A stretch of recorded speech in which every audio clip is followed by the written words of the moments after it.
BBC বাংলার অধিবেশন প্রবাহতে আপনাদের স্বাগত। আজ আপনাদের সাথে লন্ডন স্টুডিও থেকে আছি মানসী বড়ুয়া, আর ঢাকায় আমার সাথে থাকছেন আকবর হোসেন। বাংলাদেশের সর্বশেষ গুরুত্বপূর্ণ আপডেট সংবাদে আপনাকে স্বাগত। শুরুতেই সংবাদ শিরোনাম, পরে বিস্তারিত। প্রথমেই জানাবো আমাদের হাতে থাকা সর্বশেষ গুরুত্বপূর্ণ সবথেকে তাজা আপডেট সংবাদ। জাল টাকা প্রবেশ প্রতিরোধে হিলি সীমান্তে বাড়তি সতর্কতা জারি। ভারত থেকে জাল টাকা বাংলাদেশে প্রবেশ প্রতিরোধে দিনাজপুরে হিলি সীমান্ত এবং ইমিগ্রেশন চেকপোস্টে সতর্কতা জোরদার করেছে border guard of Bangladesh BGB. সীমান্ত এলাকায় নিয়মিত টহলের পাশাপাশি বিশেষ টহল, অতিরিক্ত সদস্য মোতায়েন এবং গোয়েন্দা নজরদারি বাড়ানো হয়েছে। একই সঙ্গে পাসপোর্টধারী যাত্রীদের ব্যাগেজ তল্লাশি আরও কঠোর করেছে হিলি কাস্টমস।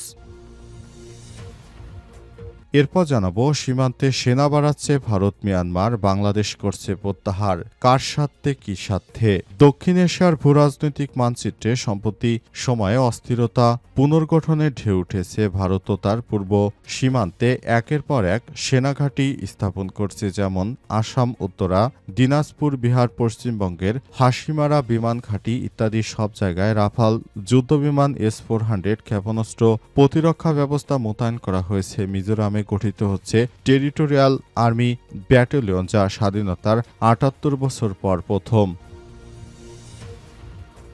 এবারে জানাবো নির্বাচন ঘিরে নেতাদের আশ্রয়ে রাজনীতির মাঠে সক্রিয় হচ্ছে চট্টগ্রামের সন্ত্রাসীরা। চট্টগ্রাম ৮ আসনে বিএনপির মনোনীত প্রার্থী এরশাদুল্লাহর গণসংযোগের সময় গুলিতে নিহত সরার হোসেন বাবলার সঙ্গে একাধিক দলের রাজনীতিকের ছবি সামাজিক যোগাযোগ মাধ্যমে ছড়িয়ে পড়েছে। এতেই বোঝা যাচ্ছে আগামী নির্বাচন উপলক্ষে সব সন্ত্রাসীদের দলে ভেড়ানোর চেষ্টা করছে বিভিন্ন রাজনৈতিক দলের মধ্যে বিএনপি এসব সন্ত্রাসীদেরকে দলে ভেড়ানোর চেষ্টা চালাচ্ছে।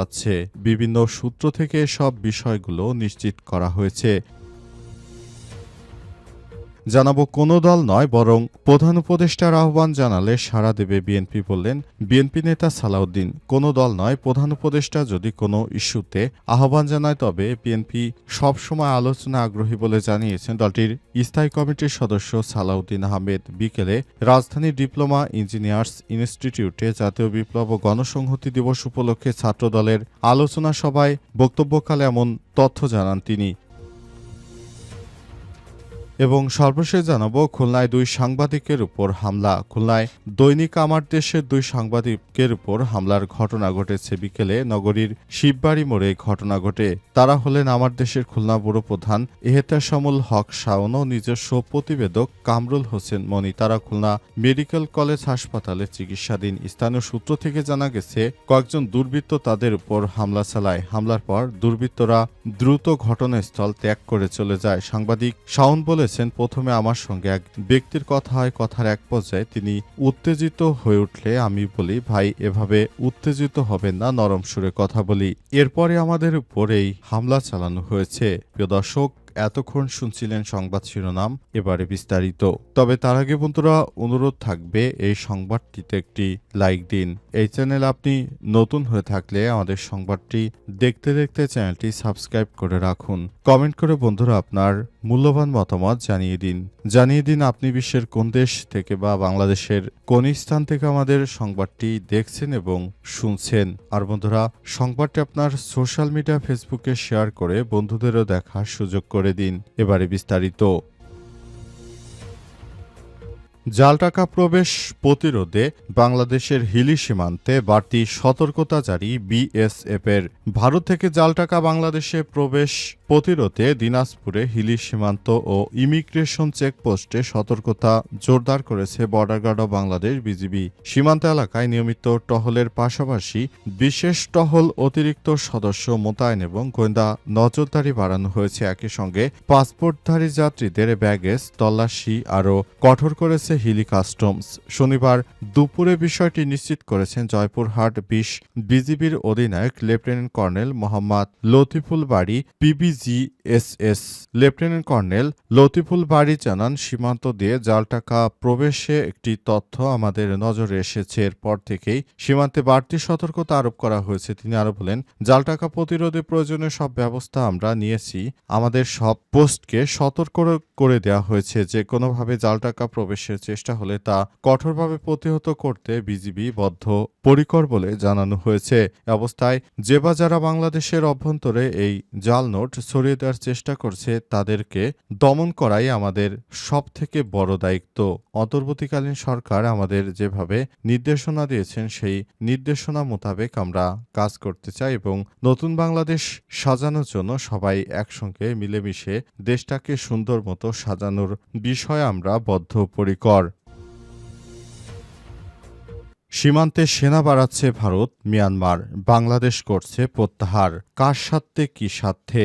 দক্ষিণ এশিয়ার ভূরাজনৈতিক মানচিত্রে সাম্প্রতিক সময়ে অস্থিরতা পুনর্গঠনের ঢেউ উঠেছে। ভারত ও উত্তর পূর্ব সীমান্তে একের পর এক নানাবিধ সমস্যা দেখা যাচ্ছে। ইতিমধ্যে ভারত বাংলাদেশের সীমান্ত লাগোয়া বেশ কয়েকটি জায়গায় তারা সেনা সংখ্যা বাড়িয়ে চলেছে। তারা ৩টি জায়গাতে সেনা ক্যাম্পও প্রতিস্থাপন করেছে। অবস্থায় তারা আদতে বাংলাদেশের অভ্যন্তরে কোনো ধরনের নাশকতা চালাবে কিনা সে বিষয়টি এখনো নিশ্চিত হওয়া যায়নি। কিন্তু অন্তর্বর্তীকালীন সরকারের প্রধান উপদেষ্টা যথেষ্ট দায়িত্বশীলভাবে তিনি শুরু থেকেই কাজ করে যাচ্ছেন।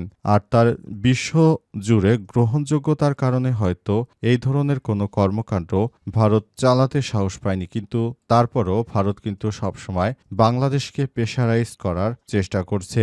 বাংলাদেশের সাম্প্রতিক সময়ে সবথেকে বেশি সরকার পরিবর্তনের পর বাংলাদেশ থেকে যে সব সুযোগ সুবিধা পেত ভারত সেগুলো বন্ধ হয়ে গেছে। কারণে ভারত সবথেকে বেশি বাংলাদেশের প্রতি ক্ষুব্ধ রয়েছে। এ অবস্থায় বাংলাদেশ সরকারের উচিত ভারতের সঙ্গে হয়তো সমঝোতা করা কিংবা ভারতের বিরুদ্ধে কোনো বিকল্প রাষ্ট্রের সঙ্গে যেন বড় ধরনের সামরিক চুক্তি করা যায়, যেমনটা পাকিস্তান ও সৌদি করেছে যে দুই দেশের এক দেশে হামলা হলেই পাল্টা হামলা চালাবে দুই দেশ। নির্বাচন ঘিরে নেতাদের আশ্রয়ে রাজনীতির মাঠে সক্রিয় চট্টগ্রামের সন্ত্রাসীরা। চট্টগ্রাম ৮ আসনে বিএনপির মনোনয়ন প্রার্থী এরশাদুল্লাহর গণসংযোগের সময় গুলিতে নিহত সরোয়ার হোসেন বাবলার সঙ্গে একাধিক দলের রাজনীতিকের ছবি সামাজিক যোগাযোগ মাধ্যমে ছড়িয়ে পড়েছে। ছবি ছড়িয়ে পড়ার পর প্রশ্ন উঠেছে, রাজনীতিবিদরা সন্ত্রাসীদের কাছে টানছে নাকি সন্ত্রাসীরা রাজনীতিবিদদের কাছে আসছে? চট্টগ্রাম ৮ আসনে বিএনপির মনোনীত প্রার্থী এরশাদুল্লাহর গণসংযোগের সময় গুলিতে নিহত সরোয়ার হোসেন বাবলার সঙ্গে একাধিক দলের রাজনৈতিক নেতার ছবি সামাজিক যোগাযোগ মাধ্যমে ছড়িয়ে পড়েছে। জানা গেছে সব সন্ত্রাসীদেরকে রাজনীতিবিদরাই কাছে টানছেন, কারণ তারা যদি রাজনীতিবিদদের সঙ্গে থাকে এবং তাহলে তারা সব থেকে বেশি বেনিফিটেড হতে পারবে। কারণ জামাতসহ বিভিন্ন রাজনৈতিক দলকে বিএনপি যদি থ্রেট মনে করে তাহলে সব সন্ত্রাসীদের দ্বারাই তাদেরকে প্রতিহত করবে। এজন্য তারা এই ধরনের পদক্ষেপ নেয়ার সিদ্ধান্ত নিয়েছে, এমনটা হতে পারে। সুতরাং বিষয়টি অত্যন্ত সেনসিটিভ হয়ে দাঁড়িয়েছে। সন্ত্রাসীরা কেন হঠাৎ করে বিএনপি নেতাকর্মীদের সঙ্গে থাকছে নাকি তাদেরকে পুনর্বাসনের চেষ্টা করছে?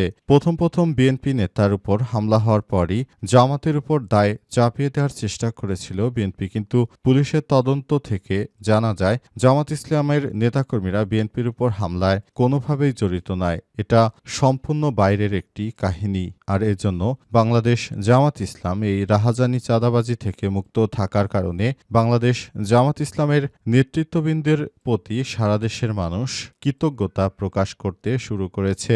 ইতিমধ্যেই ডাকসু, রাকসু, চাকসু, জাকসু সহ সব নির্বাচনগুলোতে বাংলাদেশ জামাত ইসলামের ছাত্র শিবির ব্যাপকভাবে জয়লাভ করেছে। এটা তাদের জন্য সবথেকে বড় অর্জন। কোনো দল নয়, প্রধান উপদেষ্টার আহ্বান জানালে সাড়া দেবে বিএনপি বললেন সালাউদ্দিন আহমেদ। কোনো দল নয়, প্রধান উপদেষ্টা যদি কোনো ইস্যুতে আহ্বান জানায় তাহলে সেক্ষেত্রে সাড়া দেবে বিএনপি। উল্লেখ্য, বাংলাদেশ জামাত ইসলামের পক্ষ থেকে পিয়ারসহ বিভিন্ন রাজনৈতিক ইস্যু এবং সনদের ইস্যু নিয়ে জামাত ইসলামের পক্ষ থেকে বিএনপিকে ফোন করার পরও বিএনপির পক্ষ থেকে কোনো সাড়া দেওয়া হয়নি। এ বিষয়ে সাংবাদিকরা বিএনপি নেতা সালাউদ্দিনের কাছে জিজ্ঞাসা করলে তিনি এসব কথা বলেছেন। তিনি বলেন, আমরা আমরা কোনো রাজনৈতিক দলের ইচ্ছাতে সাড়া দেব না। বাংলাদেশের মানুষ যে নতুন বাংলাদেশ গড়তে চায়, সেজন্য অন্তর্বর্তীকালীন সরকারের প্রধান উপদেষ্টা প্রফেসর ডক্টর মোহাম্মদ ইউনূসের সরকার যে কার্যক্রম হাতে নিয়েছেন, সেটি বাংলাদেশটাকে সুন্দরভাবে সাজানোর জন্য আমরা করতে চাই। বাংলাদেশটাকে সাজিয়ে গুছিয়ে একটি নতুন বাংলাদেশ গড়ে তুলতে চাই। সেজন্য আমরা কখনো বাংলাদেশটাকে কোনো রাজনৈতিক দলের হাতিয়ার হতে দিতে চাই না। সুতরাং দেশটাকে সাজিয়ে গুছিয়ে তোলার জন্য আমাদের একান্ত প্রচেষ্টা চালিয়ে যেতে হবে এবং নতুন বাংলাদেশ গড়ে তুলতে পারব। সেজন্য আমরা ইতিমধ্যেই এই কাজ শুরু করেছি বলে জানান উপদেষ্টা।